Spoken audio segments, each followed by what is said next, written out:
people matter. Just hold on a second. I'm actually not doing that. It's a children of the future type thing right now. I'm talking about people, person-to-person interactions, how people interpret things. It's really, really important. And I know what you're saying right now, but Jesse, I get all that. This is a no-brainer. Why are you even bringing this up? Well, Joe Biden just got back from Korea and Japan. He had to go do the whole Asian trip where he goes and explains why our tanking economy is doing really, really well, things like that. And Joe Biden, once again, tripped up. Before I play it though, Joe Biden tripped up in a major way, and he's done this before when it comes to national security. So what I was just saying, though, remember this, people matter. Meaning, when we think of our enemies and our friends, we think of them sometimes as if they're just an entity or a robot. Like if I was to say China to you, you would say, oh, China's our enemy, right? Except you have to understand the leadership of China, they're people. They watch TV just like you watch TV. They're on social media too. They know what's going on.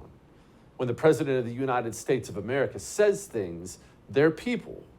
They are going to interpret the things he says and then act accordingly based on the things the President of the United States of America says. Not just what comes out of his mouth, how's he look, how's he sound. They're always trying to lick their finger and stick it in the air and figure out how strong is America. Do they mean what they say? What will they do here? What won't they do there? Did America go too far and offend me? Did they? People. Your enemies are people. So when Joe Biden goes overseas and has a little brain fart like this, it's not a small deal. It might be the biggest deal in the world. Are you willing to get involved militarily to defend Taiwan if it comes to that? Yes. You are. That's the commitment we made. That's the commitment we made. We are not, look, here's the situation. We agree with the one China policy.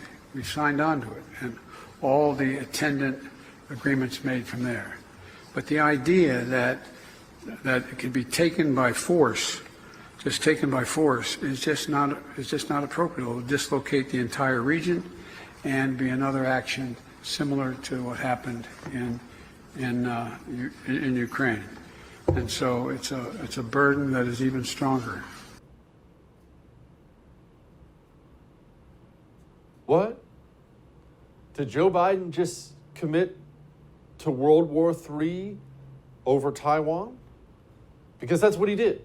And it's important, before we go off about Biden, it's important to understand the leadership, the people, the men leading China, they were watching that TV too. They got notified of that. If they weren't watching it live, they got notified of that about 5 seconds after that bumbling fool said it. He said, what? No, give me the video. Of course, they're speaking Mandarin, but it probably sounds that way in English. But it matters a lot. That's World War III. China invades Taiwan. We're going to send a carrier group over there with a couple Marine regiments. Is that the plan, Joe? Start lobbing nukes at each other? Is that the plan? And of course, the White House had to come out and started walking it back right away. Wow, that's not really what he meant. It's not, he didn't really mean that. But remember, this is not the first time he said that. Remember this back in October? That we are not going to step back. We are not going to change any of our views. So are you saying that the United States would come to Taiwan's defense if China attacked? Yes, we have a commitment to do that. They can keep walking these things back.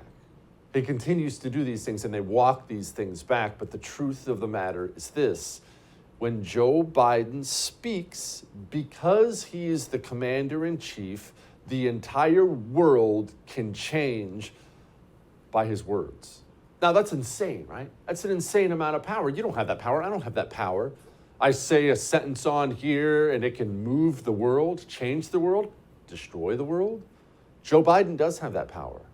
Do I have to remind you we're like 15 minutes removed from Joe Biden getting up on television and being asked about Russia potentially invading Ukraine, and Joe Biden said, well, I mean, if it's a small little incursion, it's not that big of a deal.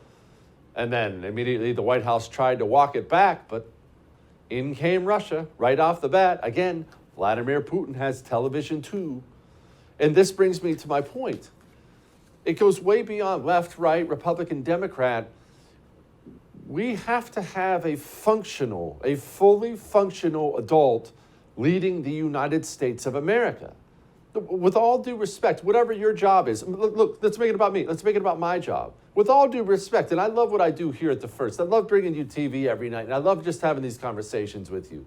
But if someone was to sit in this chair and they were addled with dementia, it wouldn't be the end of the world. It might not be the best TV, or maybe it would be the best TV, but it wouldn't be the end of the world. It doesn't have the potential to change the world, to start a nuclear war. Not a big deal. Same with your job. Accountant, lawyer, housewife, whatever you do. Someone in your job gets dementia, it's a big deal. I'm not downplaying it, but it doesn't change the world.